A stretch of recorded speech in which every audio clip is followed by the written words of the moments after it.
Inferno Audio for remote car starters and for copies of your car keys at prices far lower than the dealership. See Keith at Inferno Audio, 160 Clinton Street in Woonsocket. Visit infernoaudio.com.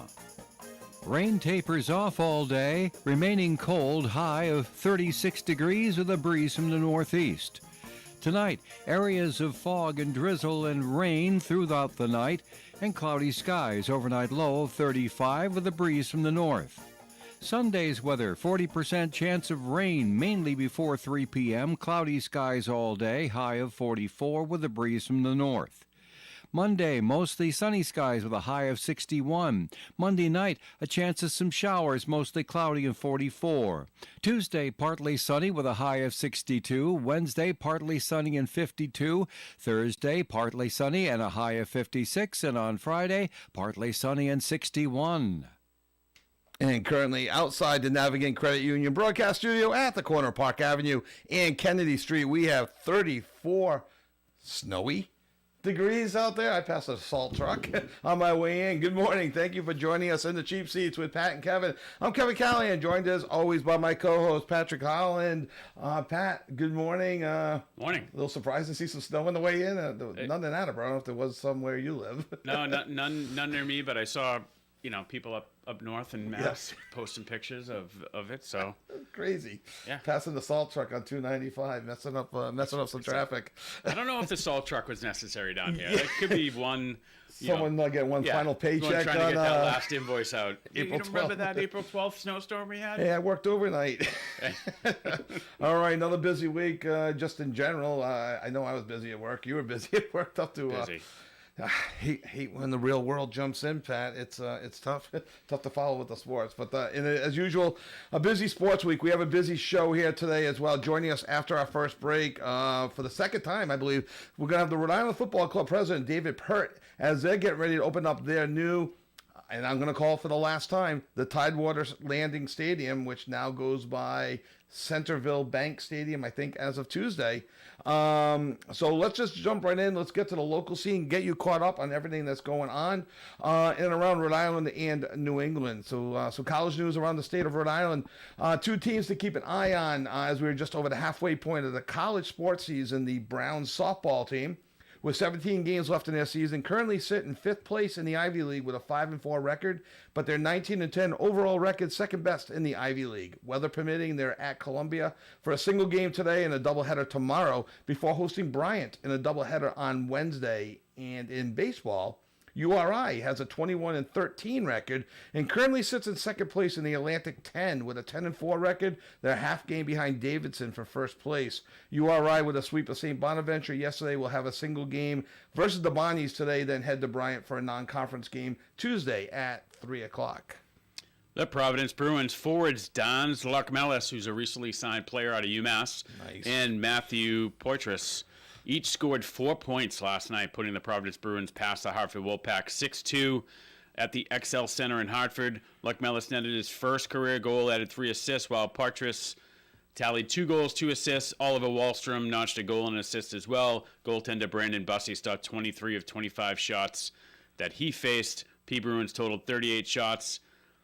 They host the Belleville Senators today at the AMP at 7:05. Counting tonight, just 3 more regular season games for the Bruins tonight, and then midweek versus Scranton, and then they wrap up their season before heading to the playoffs with another game next Saturday versus the Bridgeport Islanders. Look for goaltender Michael DiPietro to get the nod once the playoffs begin. DiPietro on the season is 23-8-6 with a 2.03 goals against average and 928 save percentage, while Bussey sits at 15-14-2 with a 2.77 goals against average and a 907 save percentage. As you mentioned, though, both guys lots of shutouts this year, and I think DiPietro gets the nod if they go like the NHL, one goalie for the playoffs. Bussey's been playing well. Numbers aren't as good, but DiPietro has been solid all year. But Bussey's been playing a little bit better lately as well. So we'll see what happens there. And other Providence Bruins news. Providence Bruins general manager Evan Gold announced on April 10th, the assistant coach Matt Thomas has accepted the head coaching job at Rochester Institute of Technology and will transition to the transition to the position, not very easy to say, full-time at the conclusion of Providence's participation in the Calder Cup playoffs. Thomas, 49, has spent 4 seasons as an assistant coach with the Providence Bruins, guiding them to a 159-87-38 record during his tenure, helping them to a regular season Atlantic Division Championship in the 22-23 season. As a player, Thomas spent 4 seasons at RIT from 94 to 98, where he tallied 25 goals, 47 assists for 72 points in 102 career games. So, pretty cool opportunity to go be the head coach at your alma mater. So, good luck to Coach Matt Thomas. The Worcester Red Sox, after starting the season at home with a split and a rainout and having a bit of a tough go of it, going 3-7 in the last 10, they dropped 4 of 6 at Jacksonville. They returned home and dropped 3 out of 4 at Columbus. The Woo Sox have 2 more games versus Columbus today at 4 and tomorrow at 1 before heading to the warm confines of Rochester, New York for a 6-game road trip. Yeah, and we're keeping an eye on the Woo Sox development watch. Prospects Marcelo Meyer, Roman Anthony all year long, waiting for them to get called up to Boston. As you would imagine, with the team struggling to a 4-8 start, the future of Boston also struggling a bit.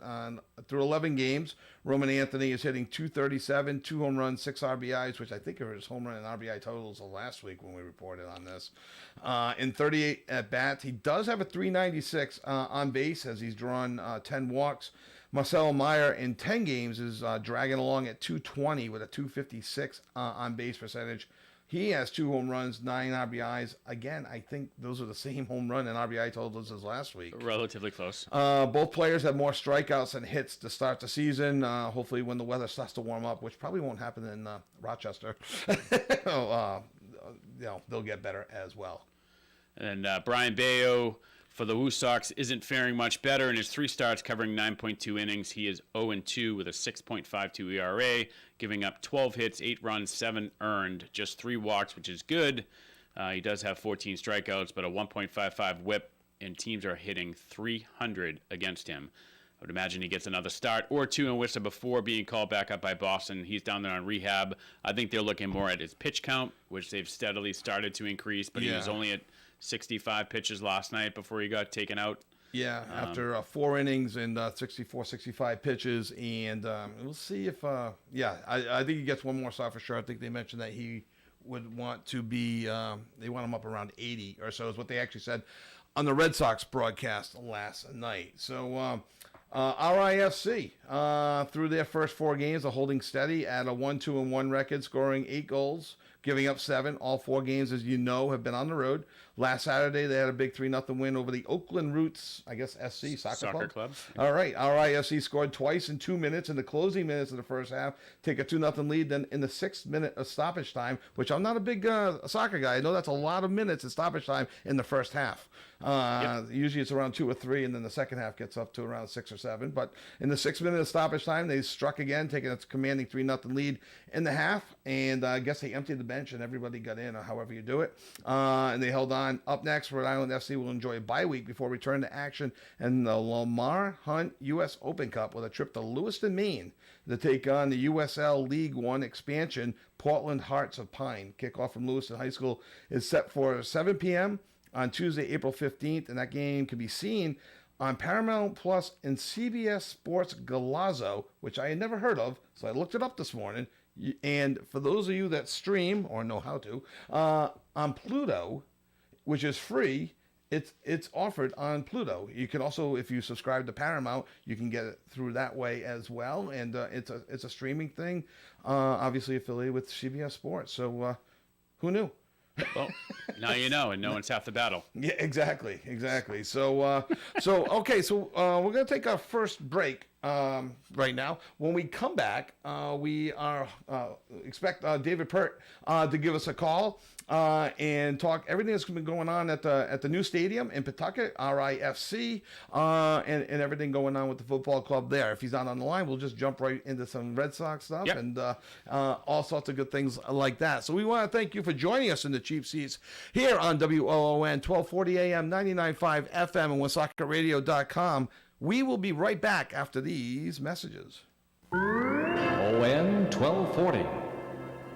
The latest Buick and GMC models are available at Tasker Buick GMC in Woonsocket. Buick Encore, Envision, Enclave, and Envista are on the lot waiting for you to take one for a test drive. New GMC crossovers, SUVs, as well as trucks and vans are also available. Thinking of a pre-owned vehicle? Tasker Buick GMC has more than 900 in stock, many under $15,000. Visit online, TaskerBuickGMC.com, or stop into 55 Fortin Drive, Woonsocket. Tasker Buick GMC, you will be satisfied. And remember, there are no tariffs on the vehicles in stock at Tasker Buick GMC. When you're ill and need same-day care, remember North Smithfield Urgent Care and Lincoln Urgent Care for affordable and accessible care. You'll always be seen by a board-certified physician who will assess the problem and make you feel safe and reassured. Check their websites for convenient patient and medical forms, which you may fill out before the visit. North Smithfield Urgent Care, 594 Great Road, North Smithfield, 768-3400. And Lincoln Urgent Care, 2 Wake Robin Road, Lincoln, 333-9595. Since 1948, their motto has been to give every customer the very best in quality service, as well as attention to detail. And that promise continues today at Michaud's Auto Body, a modern 5-stall facility with the latest in technology. Whenever you have time, please check their website at MichaudAutoBody.com and take a short video tour of their modern facility. It's very interesting. Michaud's Auto Body on Privilege Street, Woonsocket, a second-generation family business, 769-1983. Don't look now, but spring is right around the corner. Get out those golf clubs and head over to Lewis Quistit Golf Club, located right in the city of North Providence. Lewis Quistit offers a stunning 9-hole course designed by U.S. Open champion Ken Venturi. Whether you're looking for a fun, challenging round of golf or just a relaxing day surrounded by rolling hills, oak trees, natural wetlands, this is the perfect spot. With tee times available 7 days a week, fantastic court conditions, and a welcoming atmosphere both for members and the public, Lewis Quistit is a place to be. And after you're around, don't miss out on great food and drinks at the Pub on One, complete with a scenic golf course view. Contact Lewis Quistit Golf Club at www.lewisquisitgc.com or by calling 401-353-1620. ON, AM, and FM. And welcome back to the Chief Seats with Pat and Kevin. I'm Kevin Callahan, along with my co-host Pat Holland. We anxiously await the phone call of David Pert, Rhode Island Football Club president here.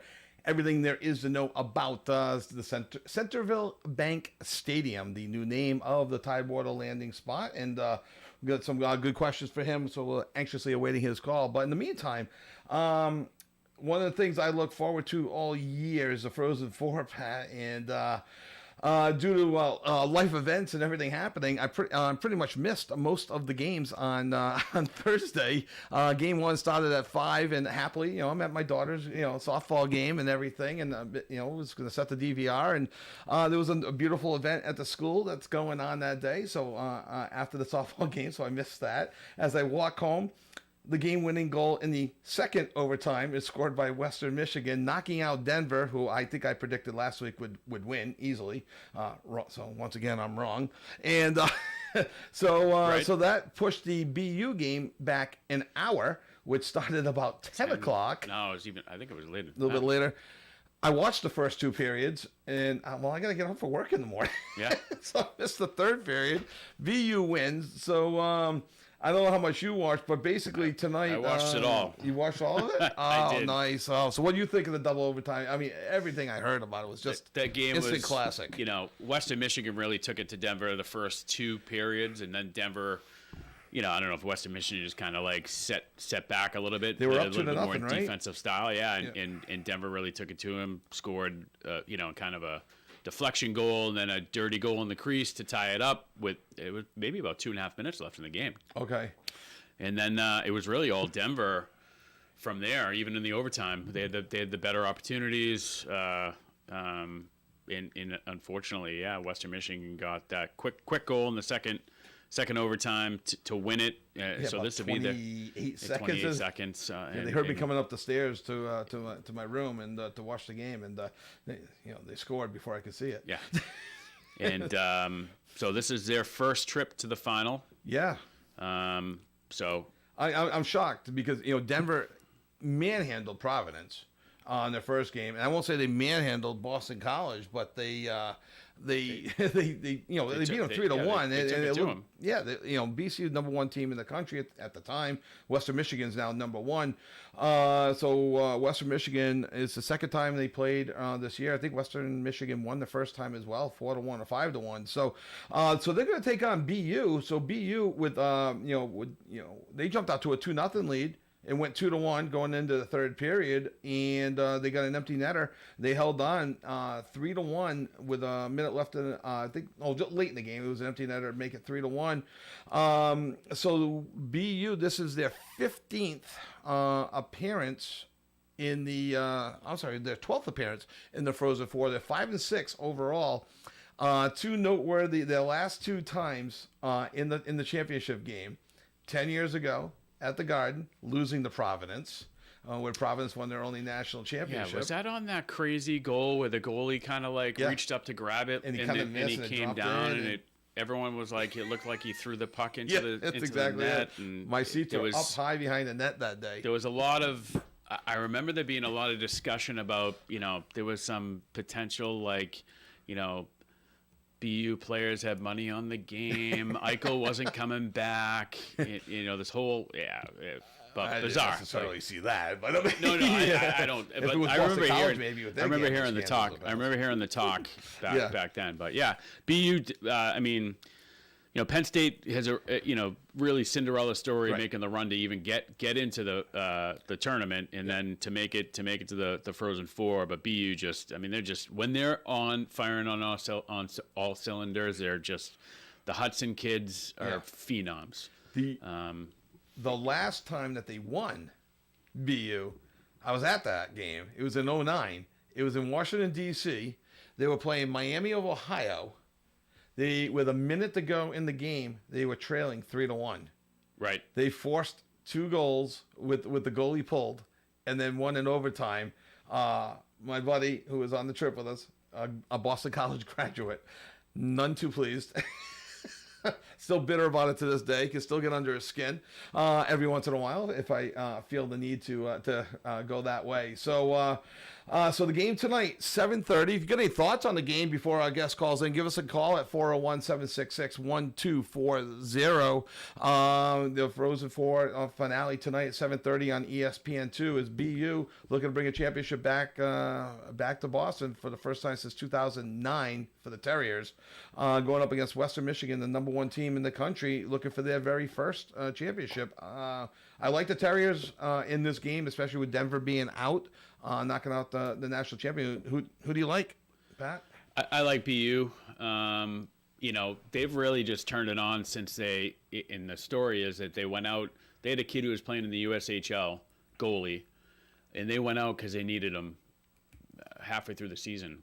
And so they brought him in around end of December, beginning of January. This kid, Mikhail Yegorov. Okay. And so he's been stellar in between the pipes, which obviously helps. Right. But then you get the Cole and Quinn Hudson, Cole Eiserman, all these names that we've heard. We've heard them at the U.S. Juniors and all that stuff. I mean, Cole Hudson and Cole Eiserman. You might remember the Hudson name from the junior, U.S. Junior and then team. his brother, who played there last year, you're right, is now on the Canadians, and he's probably going to win the Rookie of the Year in the NHL. He's breaking records up there. Yeah. Most points as a defenseman, just phenoms. So my if I were a betting man, and I'm not. I'm not against it. I'm just not good at it. I think BU. I think they're really. This is I think this was the third year in a row that they've made it to the Frozen Four. Yeah, I think that is correct. So I think they really want to win this for Pandolfo. Yeah. To kind of get him over the hump. I think there was the interview where Pandolfo's wife said she wasn't coming out unless they made it to the finals. Like she wasn't there for the Frozen Four, right? Semifinal game. Yeah. But so they were interviewing him after. Actually, I don't even think he was through the handshake line, and they were like, "He's like, I think she's on a flight now. Hopefully." So that's funny. Good stuff. So the Frozen Four taking place in St. Louis. I went to that one back in like 2007, and probably my most favorite time. We went to St. Louis, met the Hanson brothers down there. They were on tour. But where Able to else have are a you drink gonna with go, him at the bar But- and talk to him. That was pretty cool. A lot I of really empty enjoyed seats that. there, though. So I don't know if it's just a matter of. I mean, in college we know it's who's going. You know, Right. obviously North Dakota always travels well. Yeah. They didn't make it. My guess is you had Denver probably traveled pretty well. Yeah. Western Michigan may not have, being new, not knowing the process. BU has their core group of guys, and then you have Penn State. You would think they'd travel well. You think they but travel well. So you get the first game, which starts at 4:00 local time, which is always a tough sell. Anyway, people still get out of work. It's not the same as basketball by any stretch of the imagination as far as selling out in advance. Tonight's game will be sold out. Absolutely, 100% sold out. My guess is, again, not saying much of the games, that game 2, the start of the BU game, which would have been 9:00 local time. My guess it was full and pretty close to being sold out.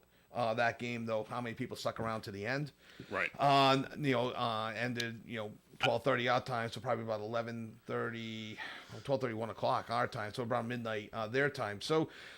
Yeah, it's a long hour in between games too. That's It is. when you're in the arena. So Yeah. so but you mentioned the Canadians of hockey, and right now the NHL and NBA playoffs both start a week from today. Montreal right now in the NHL, they've got the inside track on the last wild card spot in the NHL. And if we have time, I want to say how the NHL is doing it right again versus NBA and maybe some other sports. But Montreal's got the inside track. They're 6 points ahead of Columbus. They got 87 points. Montreal has 3 games left.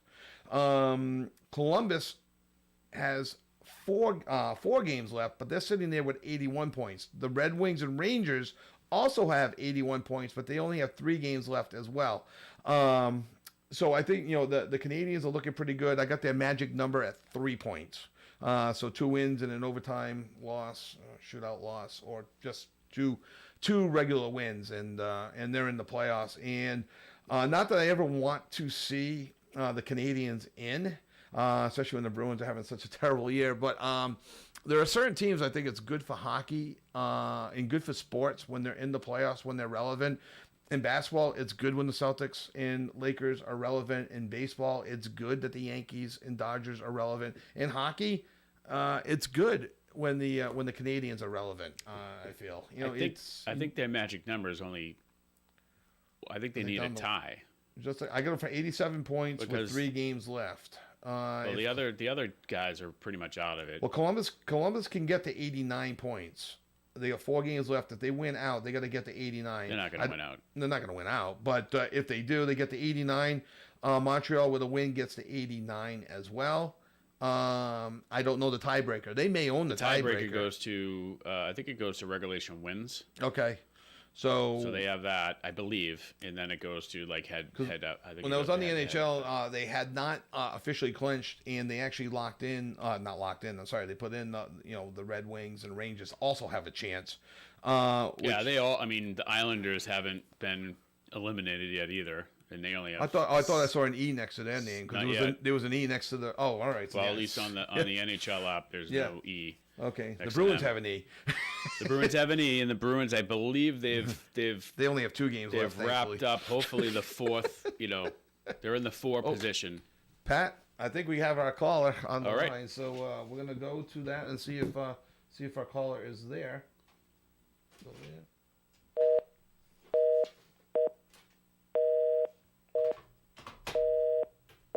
Hold on. Let's try this.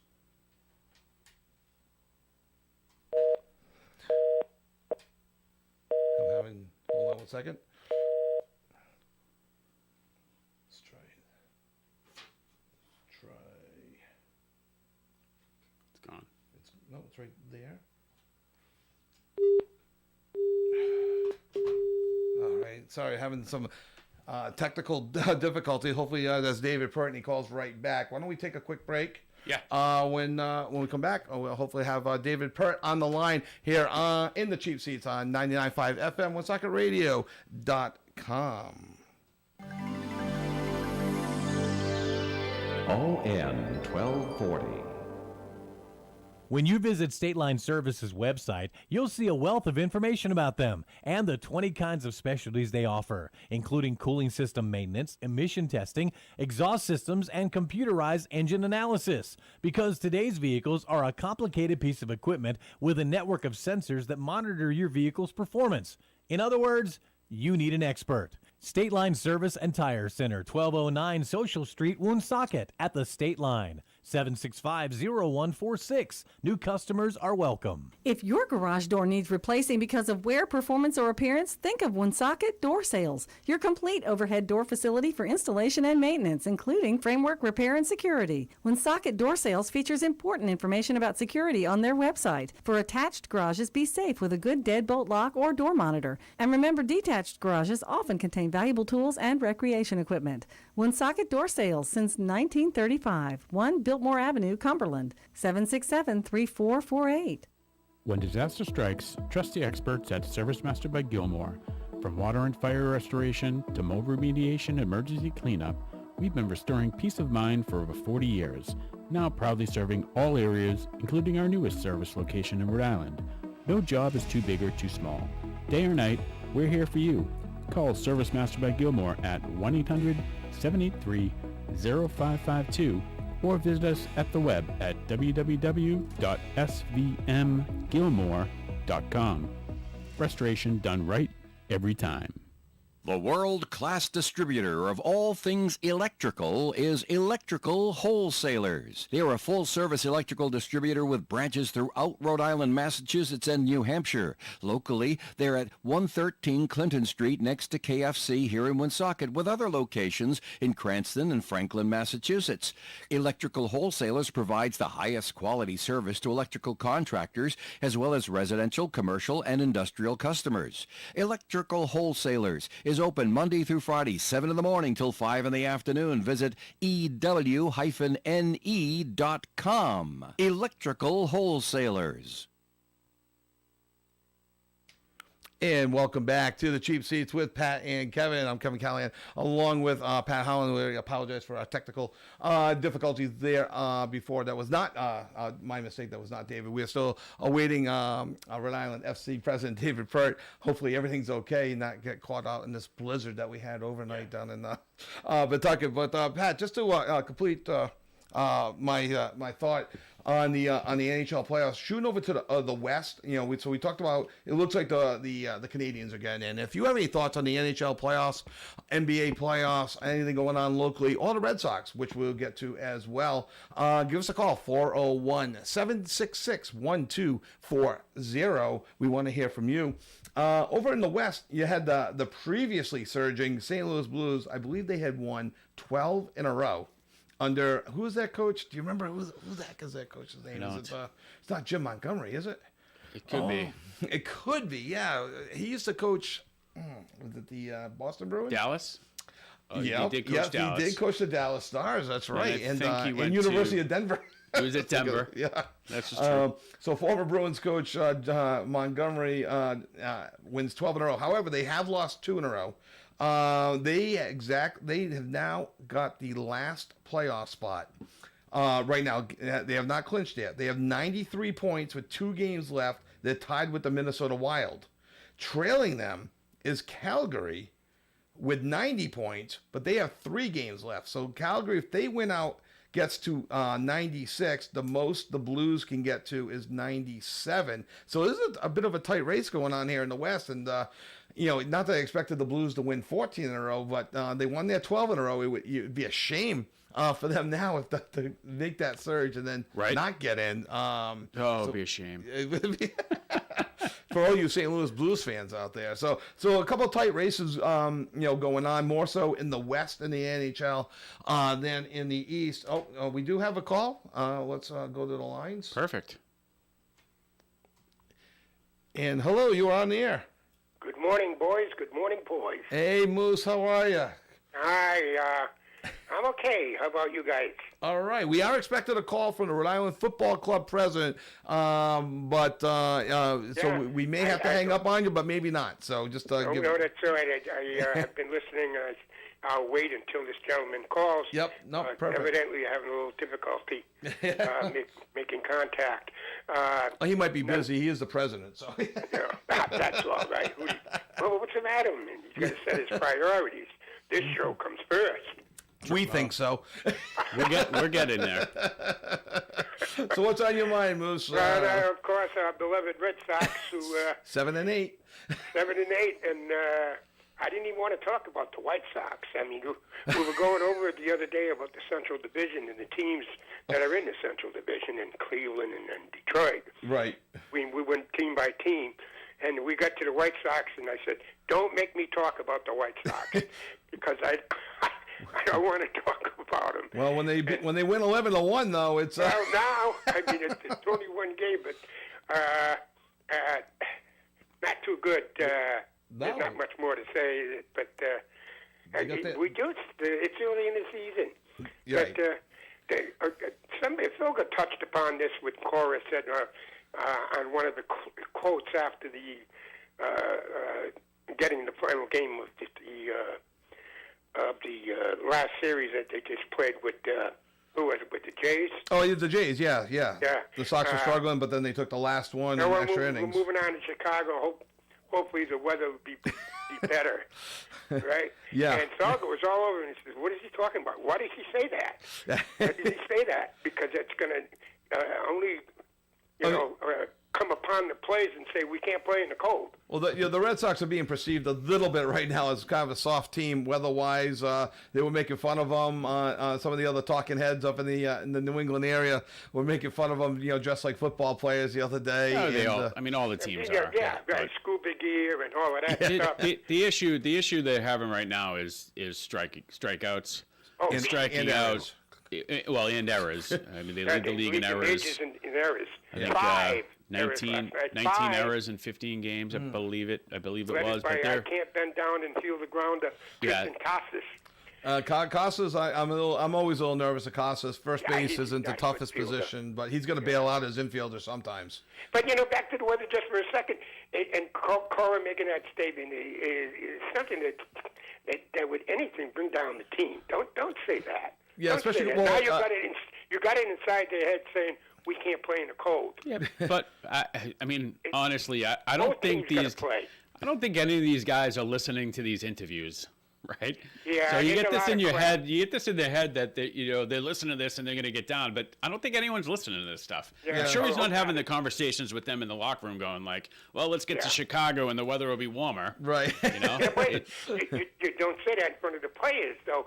It's going to get caught up with the players. Look, what's good for the goose is good for the gander, as they say. Both teams have to play in the cold. Right, exactly. That's there is to it. But I've always been against that, guys, about playing in the cold. I think the game should be called because of cold weather. You can't play in the cold. You just can't. It's not conducive. No, I agree. Cold, you can't field anything. It's a different game. Yeah, it's not football. It's not lacrosse. It's not soccer. We played ball. If it was too cold, I hated it. I couldn't stand playing. You can't feel your fingers. You can't feel the bat. Right. You can't feel anything. It's just and you expose yourself to injury. Right. Absolutely, you can do that too. I mean, what about the rain? Well, the rain really can produce injuries. But anyway, on that. There's one way around that, but I don't think they'll do it. Is when I was growing up, Moose, when you were growing up, Pat, I know you're younger than me, but I even think when you were growing up, they had scheduled more double headers, just straight up double headers, which means that you didn't start the season in March. You started actually probably around today, April 10th. And then you'd have some rain out, and they also had scheduled off days, a lot more scheduled off days in April. Because of weather. So if today got rained out, they could play tomorrow. They did much more of that. And everyone says, "Oh, now the season's too long." The season's been 162 games since the early 60s or the late 50s. So that's not the issue. I think they need actually. Well, one thing that maybe you could attack, but they won't because of the market, is that to start the games earlier.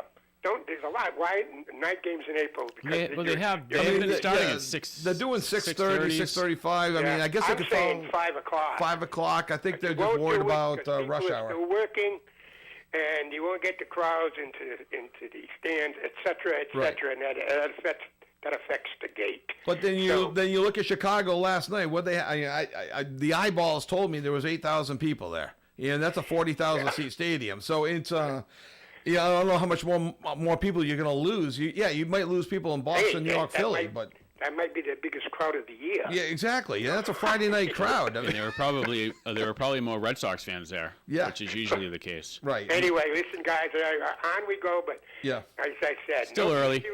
Nobody's stealing my thunder with Cora. I've said this for 3 years. I do not like this guy. No, I know you don't. Do not like him. Yep. Oh, by the way, who's this guy Newcomb? He made me think of Rich Hill last night. He's a local kid, but he's it's I think it's.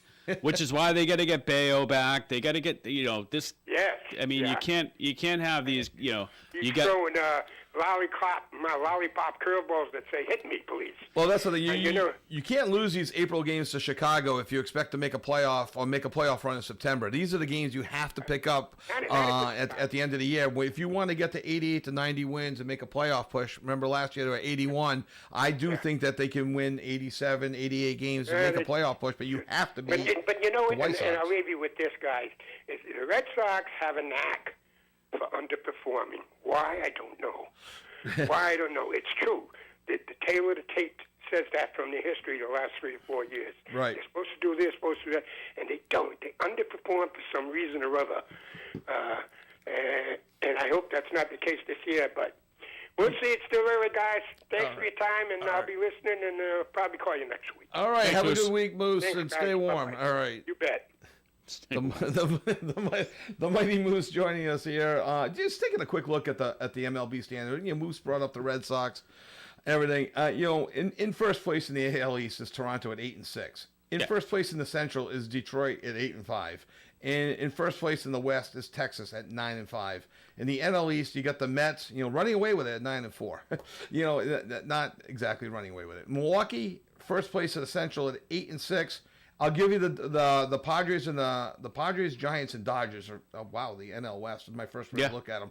Padres are 11-3, Giants 10-3, Dodgers 11-4, even the Diamondbacks are 7-7. But the point being, nobody's running away with it. Everyone's playing in the same conditions. There's no 500, 600 baseball. Yeah, that's what the MLB is now. That's what it is. It's so it's like as poorly as they've played, they're a game and a half out of the lead. So all right, well, I think we got a caller on the line. Let's up there. Hello, you're on the line. Good morning. This is David Peart from Rhode Island FC. David, thank you so much for joining us. We really appreciate you joining us here in the cheap seats with Pat and Kevin. Welcome. Hey, I'm thrilled to be with you guys this morning. Oh, no. And I had been running around a bit, but I wanted to make sure to connect. Oh, no, we appreciate that. So I'm going to hand this off to Pat. He's our number one soccer guy of the two of us. David, I think you may remember that from the last time you were on the show, and thank you once again for joining us on the show. So I think Pat's got the first question for you. Yeah, I think, David, we had you on, I believe it was in July, so it was shortly after you had come on board. I think you came on the beginning of June. And obviously, that is correct. Yeah, obviously the from then on out, obviously a very successful inaugural season, right? You end up in the USL final. That's right. We had an exciting first season, home games at Bryant University last year, and quite the successful postseason run. Connor Smith has done just a fantastic job with our team. And the team really came together during the second half and put together an amazing, thrilling, almost unprecedented first season in the league. Yeah, without a doubt. I know Clay Halstead is one of my wife's favorite players. She met him down at the Gotham FC match where I think his girlfriend plays for Gotham FC. So she got a picture taken with him, and so. But yeah, I think Condo's done an amazing job, and obviously you had some players leave. You had a new nucleus of players, not quite, a full team, but a handful of players coming in. So I know beginning of the season now they're gelling, trying to gel together and get to kind of know each other. Off to a 1 win, 1 draw, 2 loss start, all away on the road, obviously. But the big news this week coming out is the stadium's ready to go. for the May 3rd home opener, and it's newly named now, right? If you could correct me if I'm wrong, but it's going to be the Centerville Bank Stadium at Tidewater Landing. Well, it is simply Centerville Bank Stadium. Okay. The Tidewater Landing aspect of things, that's really tied to the area. Gotcha. The future development in that area will be Tidewater Landing. And so we couldn't be more pleased, more satisfied, and excited. Centerville Bank is a 200-year-old institution here in Rhode Island, incredibly well respected and with deep roots in the community. Their commitment to Rhode Island, the business community, and the community at large is really something that we aspire to as a fledgling business and a fledgling organization. And so for us to have them as our naming rights partner is really a fantastic partnership. And what it really means more than anything is, good news for fans. Their commitment and involvement with us related to community outreach and activities with organizations through Rhode Island will help us a great deal. And those that are associated with the various community organizations will benefit through that partnership.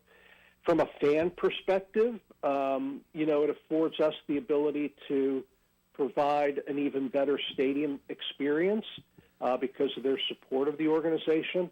And if you're a fan or a potential fan, they introduced, along with their naming rights, really a never before seen sort of introductory offer for tickets. So we have with Centerville Bank introduced tickets that are priced at $4.01. And so we have tickets available for every one of our home games at $4.01. Those tickets are available to Rhode Island residents only, and we've already sold a significant number of tickets across all of our games, but more directly, we have sold out all of those tickets for the first several games of the season. So if fans are interested, it's an unbelievable offer. If you really think about it, the cost of a ticket to come to our games as a part of that Centerville Bank program and initiative is comparable to like a medium-sized coffee at Starbucks. Right. So it's something that I've never seen a ticket offer that is that affordable. But that's again a commitment that we have along with Centerville Bank is to be a super affordable, incredibly exciting. Fantastic experience at the stadium. And we're in the entertainment business. So from our perspective, it's really important for us to make sure that folks are aware of the schedule coming up. We have our first game on May 3rd. It is completely sold out. Wow. But we have, games all summer long. There's no better time to be sort of out and enjoying live sports than in the summer in New England, and it'll be incredibly affordable. And on top of that, we alluded to it earlier. We've got a great product. We have a really good team that we've acquired additional players to even improve on that. So it should be an exciting season going into the home schedule. Great. David, we got to take a quick break. Would you be willing to hang on the line with us and come back and answer a few more questions? Absolutely. Happy to do it. Oh, great. Thank you. When we come back, we'll have the remainder of our conversation with David Pert here in the Cheap Seats with Pat and Kevin on 1240 AM, 99.5 FM, and WoonSocketRadio.com. We will be right back. The latest Buick and GMC models are available at Tasker Buick GMC in Woonsocket. Buick Encore, Envision, Enclave, and Invista are on the lot waiting for you to take one for a test drive. New GMC crossovers, SUVs, as well as trucks and vans are also available. Thinking of a pre-owned vehicle? Tasker Buick GMC has more than 900 in stock, many under $15,000. Visit online, TaskerBuickGMC.com, or stop into 55 Fortin Drive, Woonsocket. Tasker Buick GMC, you will be satisfied. And remember, there are no tariffs on the vehicles in stock at Tasker Buick GMC. Are you looking to beautify your property this spring? Look to A.J. Moran for stonework patios, steps, walkways, plus retaining walls. Are you looking to beautify your home this spring? A.J. Moran can put veneer stone right on your house to have beautiful looking stone.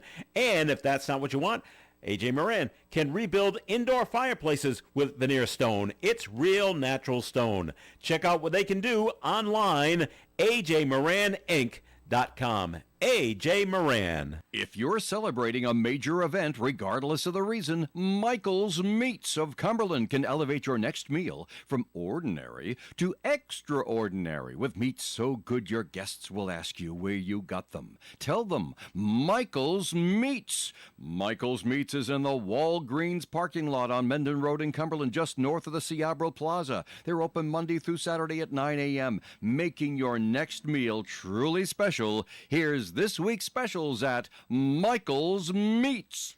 And this week's special at Michael's Meats, he has certified Angus extra lean beef round shaved steak for just $6.99 a pound at Michael's Meats, and also taking Easter orders.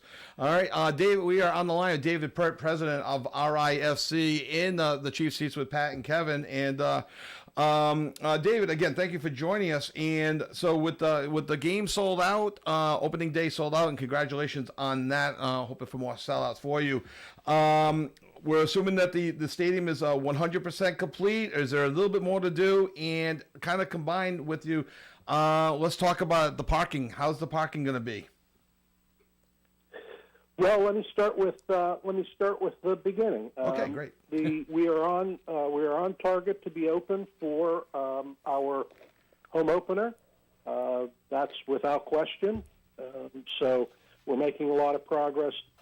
Like any other project, Right. The last several weeks are pretty frantic. Yep. And we're in that stage right now. There's a lot of work still to be done, but there's no question that we'll be up and operating. And so that's exciting news. What I will tell you is that we have an open house event that we will be announcing for April 26th. We're going to host a 5-on-5 amateur soccer tournament that'll run all day on the 26th. And as a part of that, we will have a free ticketed event. Information is going to be released this upcoming week. So I'm giving you guys a little bit of thank you. Advanced information here. We're don't tell anybody, but we're leaking that on your show exclusively first. You heard it but here. That open house will be available to all fans. They'll be able to go online on our website and get free tickets. And we'll open up the building, give folks a chance to come over and walk around, take a look at it. We'll be have concessions. Our retail will be available there as well.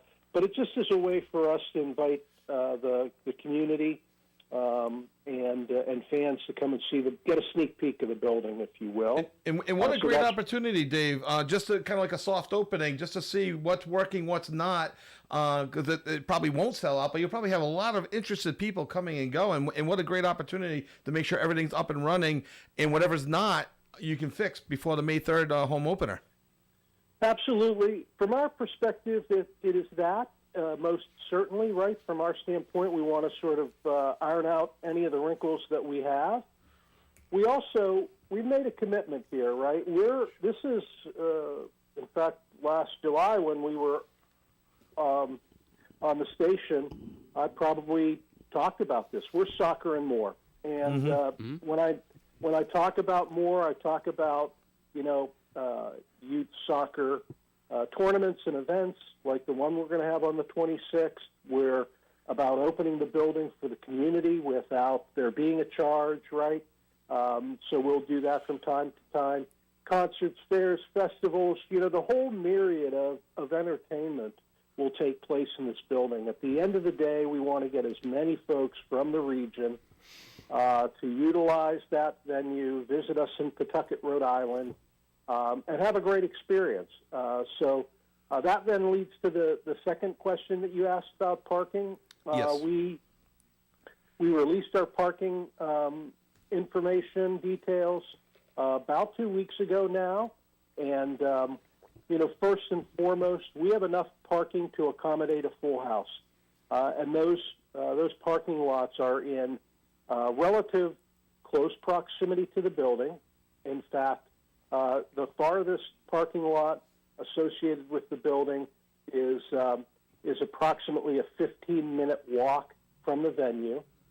And so from that perspective, what I say to folks all the time is this experience will be a lot more like going to a baseball game at Fenway Park than it will be going to a game at Gillette Stadium, right? We're in an urban environment, and so you won't park in a sea of parking.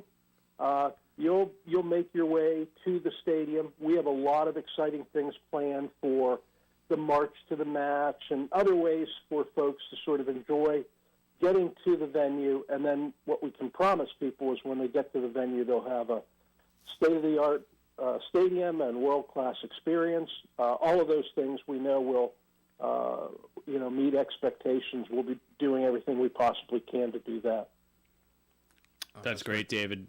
You mentioned a lot of the events. Obviously, you're going to host women's rugby. This is it summer or early fall?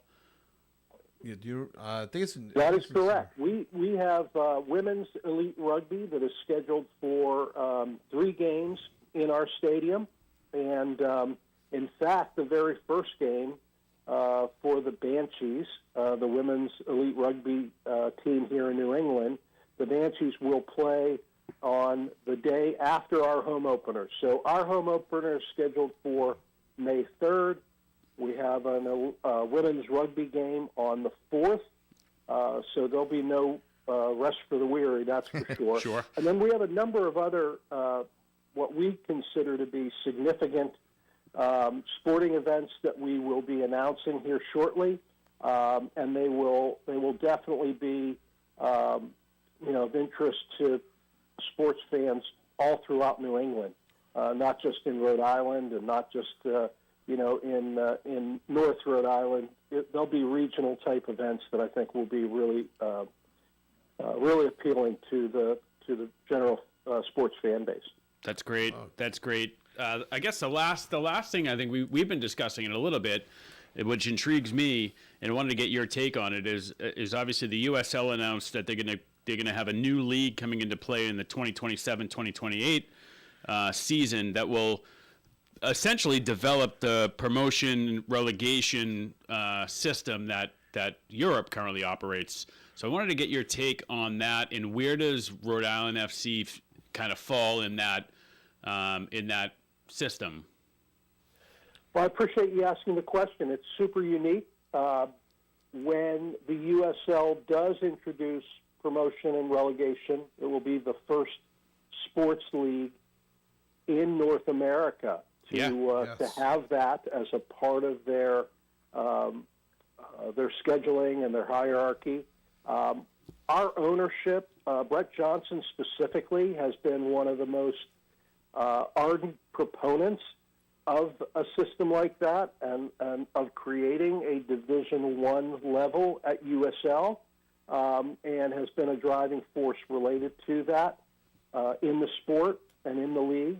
And as an organization, we think for a number of reasons, from a fan perspective, growing the game of soccer perspective, and then elevating the profile of the USL, where you all of a sudden now will have a situation where every game matters.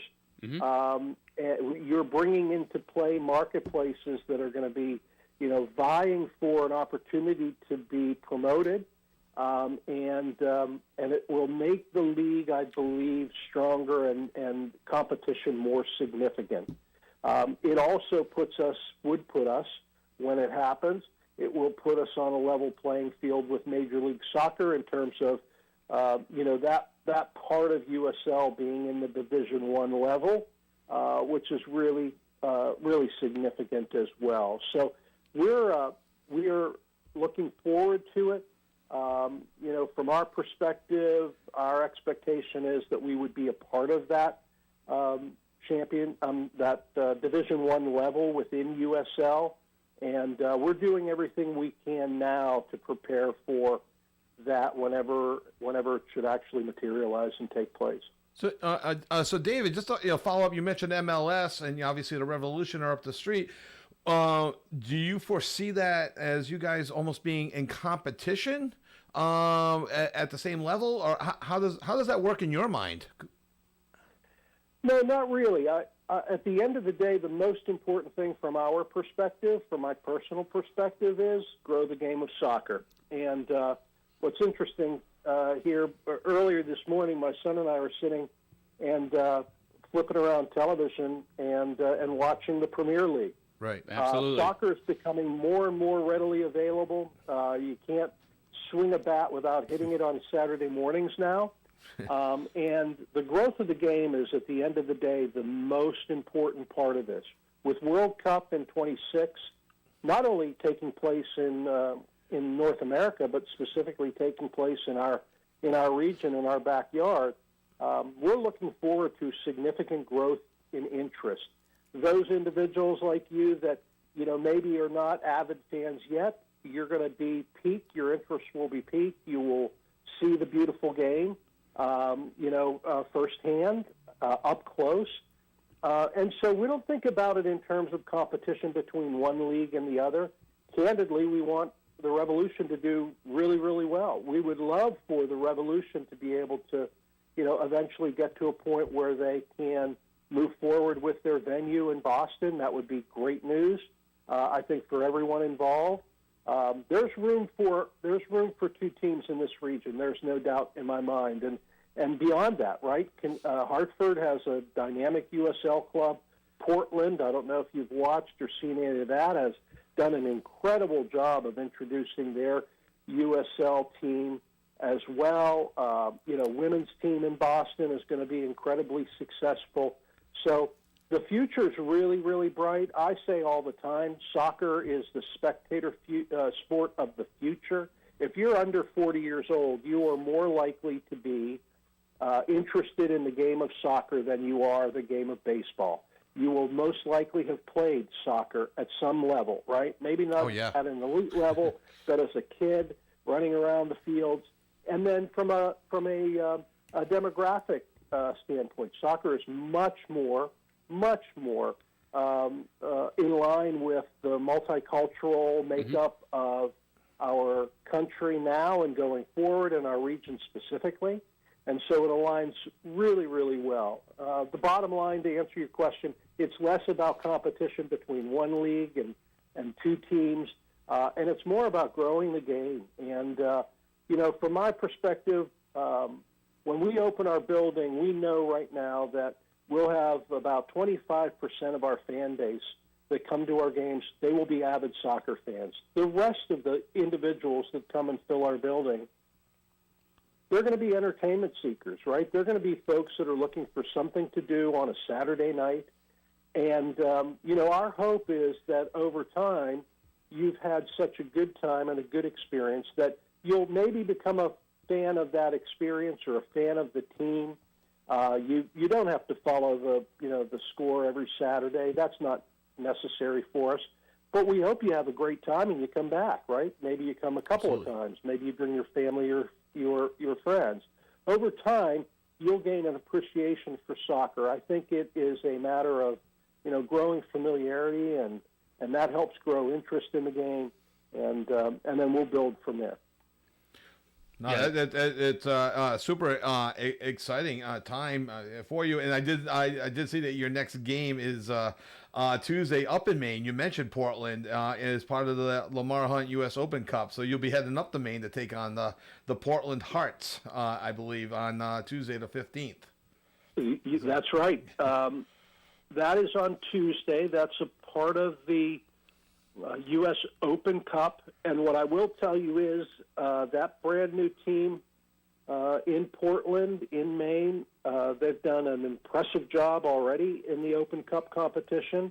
So it'll be a really, really good game. There's no doubt about that. And, our hope, again, going back to the point earlier, right, our hope is that that rivalry starts with this game. We play them again later in the season. They're a part of the Jägermeister Cup competition, which is, among USL levels and divisions. And so we'll see them again. And, we've got the Hearts of Pine in Portland, and we've got Hartford Athletic not too far away. We'll also play Westchester as a club in Westchester, Connecticut. So, there's a lot of great soccer that's being played here in this region, and we're looking forward to the competition for sure. Oh, that's great. Yeah, great, David. Appreciate you coming on again. This is all great stuff. Kevin and I do a podcast too, and I think we're gonna be hooking up with the guys from Anchor Up probably within the next couple of weeks, hopefully prior to the opening day match.